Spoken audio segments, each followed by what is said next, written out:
So for the Ms. Jam, out of the 48 hours that I had to work on my game, I spent about 45. The first 10 hours roughly were spent on one idea, and the rest was spent on another. The first idea was scrapped because I felt I had no direction. For that first idea, a lot of the time was spent trying to iterate on the look of my player character. I was kit bashing a lot of the assets that we had to use. A lot of the time was also spent on working on weapons. I took a cheese wedge and put on a bat to use as a club, and I also took a bow and made it shoot carrots. And there was a load of other little tiny wacky stuff that I was experimenting with, and that's really what a lot of the first idea was. It was just me experimenting with a lot of stuff. For the second idea, I first started off by making a tile set out of the images that I wanted to use. At this point, I had decided that I would be making a physics game using the toilet as a player character. I would have like the duck or whoever pilot it. I decided to use these cobblestone corners as a portal. I grabbed some water for trail effects, and I grabbed some other little stuff just for level design. I grabbed some spiders and ghosts for enemies. I also did a mock-up of what I thought the environment might look like.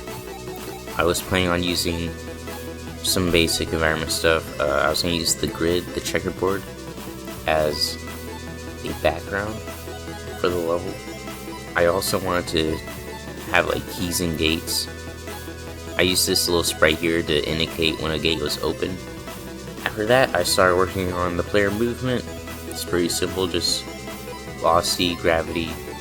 I made it so whenever you press or hold up, the player would boost in the direction that it was facing, and A and D would rotate the player.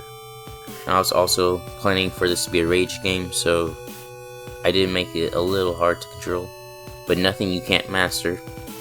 I started working on some particle effects. I didn't really like the water I grabbed earlier, so I grabbed what looked like a water droplet and used that instead. I didn't do anything too fancy for the effects. I just gave the water particles some random scale, made them shrink over time, modulated their color over time, and later I edited it so that it kind of spreads a little bit. Once I was done with those, I duplicated it and changed some settings to make it more of a splash particle effect, and I used that for whenever the player collided. After that, I started working on the level design. I drew up a little mock-up of the level in GIMP. I decided to color code the gates and the keys to the colors purple, yellow, green, red, and blue in that order. I put the first gate right in front of spawn so I could introduce the key mechanic to the player early on. It also helped that whenever the player dies in response, they would see that the gates keep your states. After that, I put all the gates really close together so that it will be easy to go on to the next gate whenever the player died or whatever, after getting a key. I put the yellow key at the end of the hallway so that the player would be able to see the position of all the gates. I designed the yellow area to be a little more dungeon-like than others. I put some blocks with spikes in the middle to give the player something to maneuver around. For the green area, I made it a lot larger. It is the largest area. Made the theme of this a lot more forest-like. I also used the spiders here. I just made them hang from the ceiling periodically. I also added some hills to the second half of this area. Just something more difficult for the player to maneuver through. For the red area, I added a lot of verticality to it.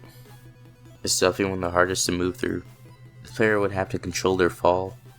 And on the way up, I had some ghosts moving horizontally to block the player. Since this area was the hardest one to play test, I decided to put a checkpoint down there in the form of a portal.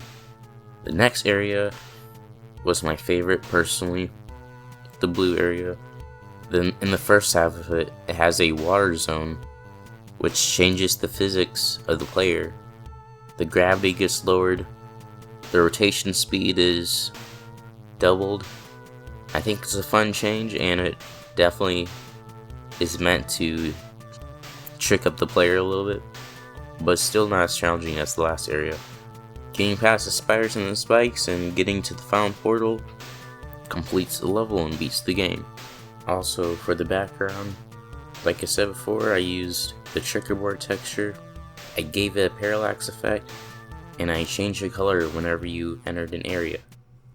I decided to add some cutscenes to the game too. I made a little simple cutscene at the beginning of the game to kind of explain the story just a little bit. And I also made a cutscene at the end after we reached the final portal. I also worked on some UI. I made it so that whenever you start the level, the game will pause and some text will appear telling you to press W to start, and that would unpause the game. Whenever you die, the camera would pan over back to spawn. For the pause menu and the main menu, I used the brick texture as a background, changed its color, used the pipes as a separator, and I made it so whenever you hover over the buttons, a toilet would appear next to them. I was going to use some royalty-free music for this at first. That's the song you're hearing at the beginning of the video by MacLeod. But then I decided to just make it myself using LMMS.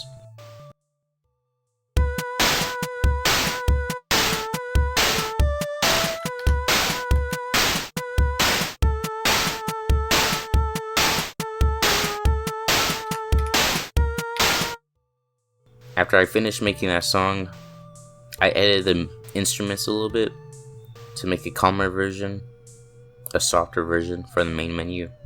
Edited a little bit more for the cutscenes, and for the sounds, I just recorded some stuff in my house. For the boost effect, I just recorded the sound of my sink running, turning on, and turning off.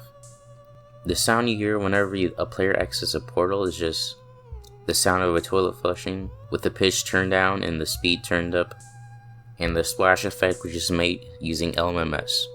I also went and added a save and load system. It would save the state of all the keys, gates, and checkpoints. For the font, I was going to use a font made from the letters in the art pack, but then I realized it had no symbols, so I just decided to use a font that I had already made before. And now all I had to do for the game was just add some polish. In the end, I was pretty satisfied with how it turned out.